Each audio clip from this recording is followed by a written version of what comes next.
all know Gary, then you know Sandy too. Sandy has no trouble getting rid of 3,000 words a day. 5. She creeps to 5, and then she's looking for that next plateau. Borrowing some of mine, right?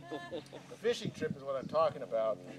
It usually happens around this time of season, June and then September. They all take up to the St. Joe and they hang out with their buddies and be guys.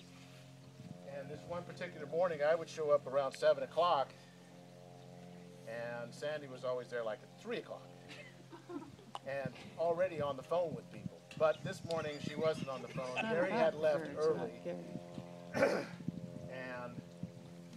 I knew I was safe when I walked in because her back was usually to me looking out the window on the phone.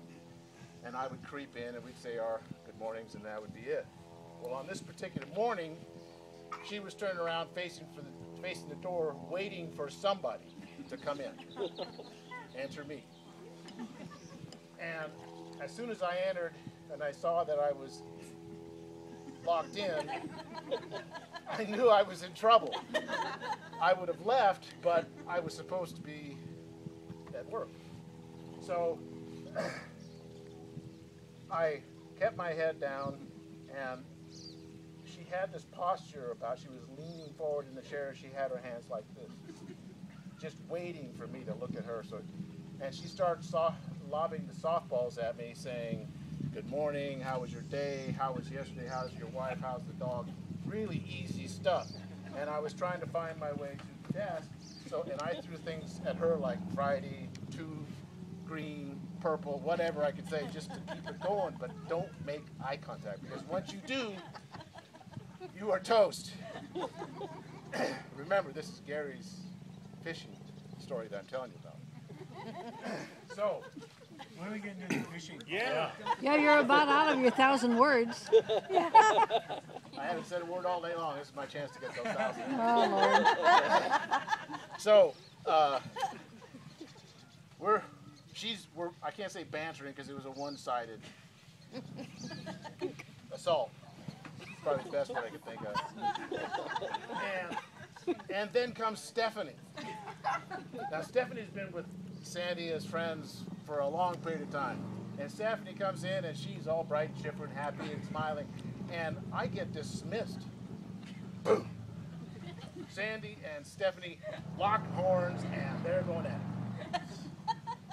This is my reprieve. I just back off. I get into what I'm doing. No problem. So after that, then the phone rings. Some people start showing up.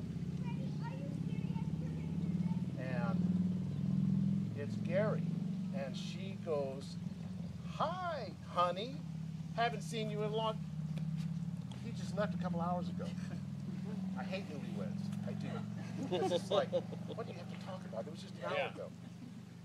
So she's all cheerful, and she starts asking him questions. How's the road? How's the weather? Did you eat? Is everybody on board? Blah, blah. There's usually in a sentence the question mark, and there's a pause waiting for reply. There's no reply. Gary's on the other end trying to navigate the truck, or the RV, and he's getting bombarded because he knows the routine. So he lets her wind down. And then she, for some reason, thought that the whole room should hear the conversation with her and Gary. So she puts it on speakerphone. Really? And you can hear him on the other side, trying to fight in that space between the sentences. You're still here? Anyway, Gary says, I forgot my wallet, I forgot my money, I forgot my fishing license, I forgot. What, are you dressed? Probably not. Minor details, I had the beer. I'll quit while I'm ahead. Thank you very much.